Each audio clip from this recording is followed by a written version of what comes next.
Saat dunia mulai terdiam dan lampu-lampu perlahan dipadamkan, malam justru menyimpan banyak cerita yang tidak pernah selesai diceritakan.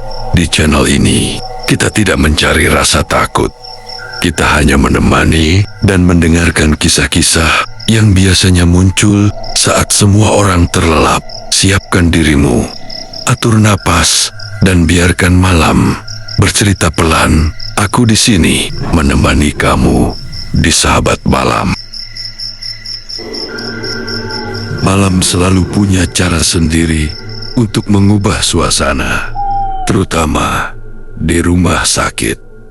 Siang hari, tempat ini penuh harapan, tangis, tawa, suara langkah kaki, dan doa yang saling bersahutan. Namun ketika malam datang, semua itu perlahan menghilang.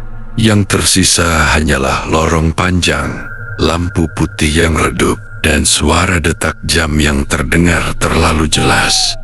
Namaku tidak perlu disebut. Aku bekerja sebagai petugas, jaga malam di sebuah rumah sakit tua di pinggiran kota. Dan sejak malam itu, aku percaya satu hal. Tidak semua yang berada di rumah sakit masih termasuk dalam daftar pasien. Jam menunjukkan ke 23,55. Pergantian shift sudah selesai. Keluarga pasien terakhir meninggalkan ruang rawat inap. Perawat mulai bergerak lebih pelan.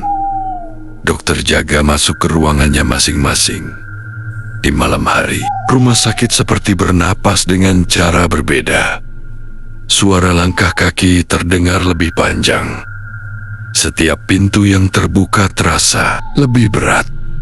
Ada satu aturan tak tertulis di tempat ini. Kalau sudah lewat jam 12 malam, jangan terlalu sering menoleh ke belakang. Aku baru memahaminya malam itu. Pukul 00,17, lonceng panggilan pasien berbunyi.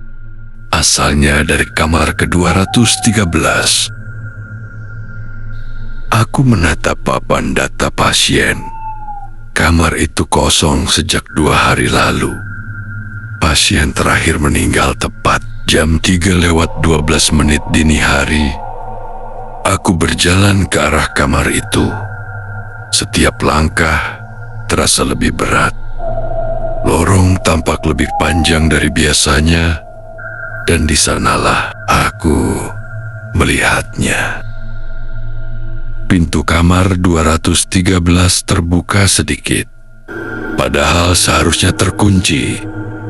Saat aku mendekat, tirai di dalam kamar bergerak perlahan, seolah ada seseorang berdiri di baliknya. Aku tidak masuk. Aku menutup pintu itu. Namun sejak saat itu, setiap malam, lonceng dari kamar itu selalu berbunyi. Pukul 01,34, seorang wanita tua datang sendirian. Bajunya adalah baju pasien lama. Wajahnya pucat, matanya kosong.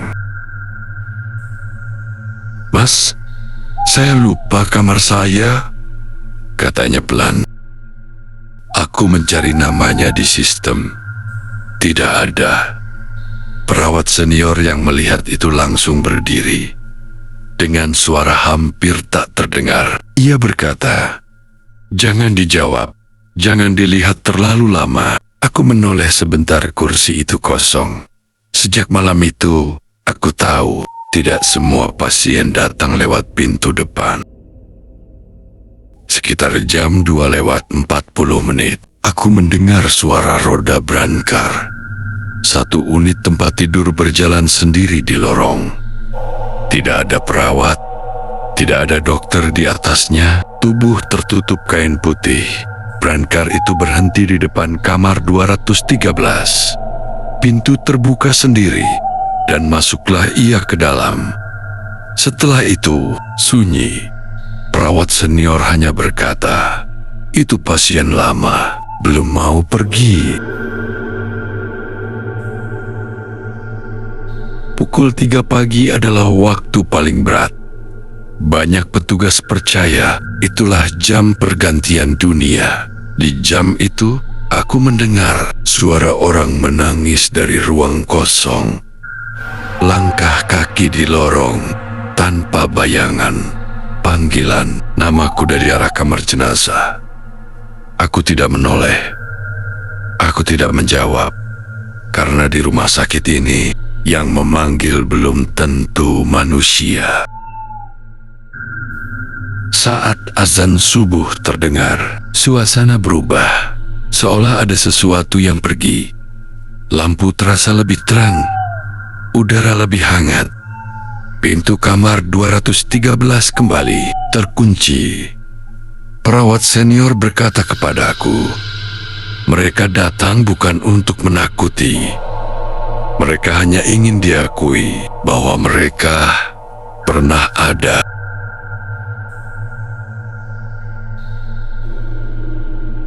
Sahabat malam, jika kamu pernah bekerja shift malam di rumah sakit dan merasa seperti tidak sendirian, mungkin kamu memang tidak sendiri. Karena rumah sakit bukan hanya tempat orang berjuang untuk hidup, tapi juga tempat mereka yang belum siap meninggalkan dunia. Selamat beristirahat, dan semoga malam ini tidak ada lonceng yang berbunyi dari ruang kosong.